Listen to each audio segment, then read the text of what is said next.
प्रिय श्रद्धालुओं, जय श्री कृष्ण, जय श्री राम, जय श्री राधे राधे, जय श्री महाकाल। इस प्रवचन में आपको श्रवण कराएंगे उग्रसेन का राज्याभिषेक तथा भगवान का विद्याध्ययन। श्री पाराशर जी बोले, अपने अति अद्भुत कर्मों को देखने से वसुदेव और देवकी को विज्ञान उत्पन्न हुआ देखकर भगवान ने यदुवंशियों को मोहित करने के लिए अपनी वैष्णवी माया का विस्तार किया और बोले, हे तात, हे मात, हे पिताजी बलराम जी, और मैं बहुत दिनों से कंस के भय से छिपे हुए आपके दर्शनों के लिए उत्कंठित थे। सो आज आपका दर्शन हुआ है। जो समय माता पिता की सेवा किए बिना बीतता है, वह असाधु पुरुषों को ही आयु का भाग व्यर्थ जाता है। हे तात, गुरुदेव,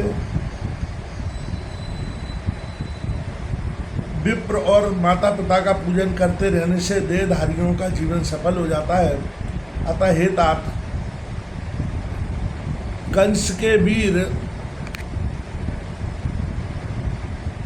और प्रताप से भीत हम परवशों से जो कुछ अपराध हुआ हो वह क्षमा करें। श्री पाराशर जी बोले, राम और कृष्ण ने इस प्रकार कह पिता को प्रणाम किया और फिर क्रमशः समस्त यदु वृद्धों का यथायोग अभिवादन कर पूर्ववासियों का सम्मान किया। उस समय कंस की पत्नियां और माताएं पृथ्वी पर पड़े हुए मृतक कंस को घेर कर दुख शोक से पूर्ण हो विलाप करने लगी। तब कृष्णचंद्र ने भी अत्यंत पश्चाताप से बेहल हो स्वयं आँखों में आंसू भरकर उन्हें अनेकों प्रकार से ढाढ़स बधाया। तदनंतर श्री मधुसूदन ने उग्रसेन को बंधन से मुक्त किया और पुत्र के मारे जाने पर उन्हें अपने राज्य पद पर अभिषिक्त किया। श्री कृष्णचंद्र द्वारा राज्याभिषिक्त होकर यदुश्रेष्ठ उग्रसेन ने अपने पुत्र तथा और भी जो लोग वहाँ मारे गए थे उन सबके और्ध्वदैहिक कर्म किए। और्ध्वदैहिक कर्मों से निवृत्त होने पर सिंहासनारूढ़ उग्रसेन से श्री हरि बोले, हे विभो, हमारे योग्य जो सेवा हो उसके लिए हमें निशंक होकर आज्ञा दीजिए।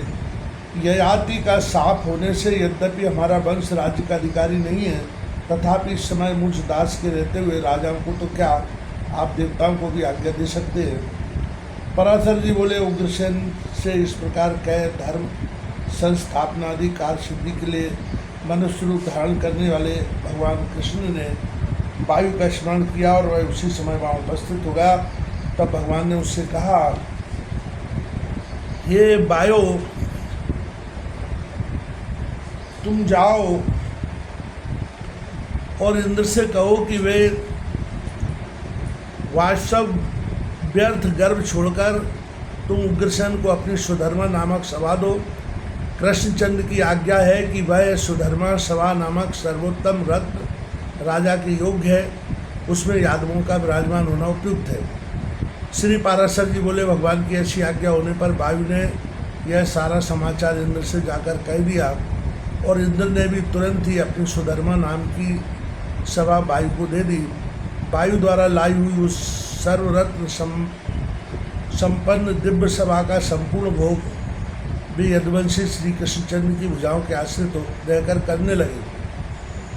तदनंतर समस्त विज्ञानों को जानते हुए और सर्वज्ञान संपन्न होते हुए भी वीरवर कृष्ण और बलराम गुरु शिष्य संबंध को प्रकाशित करने के लिए उपनयन संस्कार के अनंतर विद्योपार्जन के लिए काशी में उत्पन्न हुए अवंतीपुरवासी सांदीपनि मुनि के यहाँ गए। वीर संकर्षण और जनार्दन सांदीपनि का शिष्यत्व स्वीकार कर वेदाभ्यास परायण हो यथायोग गुरु शुश्रूषादि में प्रवृत्त रहे संपूर्ण लोगों को यथोचित शिष्टाचार प्रदर्शित करने लगे। हे दुज, यह बड़े आश्चर्य की बात हुई कि उन्होंने केवल 64 दिन में रहस्य अस्त्र मंत्रोपनिषद और संग्रह अस्त्र प्रयोग के सहित संपूर्ण धनुर्वेद सीख लिया। सांदीपनि ने जब उनके इस असंभव और अति मानुष कर्म को देखा तो यही समझा कि साक्षात सूर्य चंद्रमा ही मेरे घर आ गए हैं। उन दोनों ने अंगों सहित चारों वेद, संपूर्ण शास्त्र और सब प्रकार की अस्त्र विद्या एक बार सुनते ही प्राप्त कर ली और फिर गुरुजी से कहा, कहिए आपको क्या गुरु दक्षिणा दें। महामती सांदीपनी ने उनके अतीन्द्रिय कर्म देखकर प्रभास क्षेत्र के खारे समुद्र में डूबकर मरे हुए अपने पुत्र को मांगा। तदनंतर जब वे शस्त्र ग्रहण कर समुद्र के पास पहुँचे तो समुद्र अर्घ लेकर उनके सम्मुख उपस्थित हुआ और कहा, मैंने सांदीपनी का पुत्र हरण नहीं किया। हे दैत्य दवन, मेरे जल में ही पंचजन नामक एक दैत्य शंख रूप से रहता है, उसी ने उस बालक को पकड़ लिया था। श्री पराशर जी बोले, समुद्र के इस प्रकार कहने पर कृष्णचंद्र ने जल के भीतर जाकर पंचजन का वध किया और उसको उसकी अस्थियों से उत्पन्न हुए शंख को ले लिया।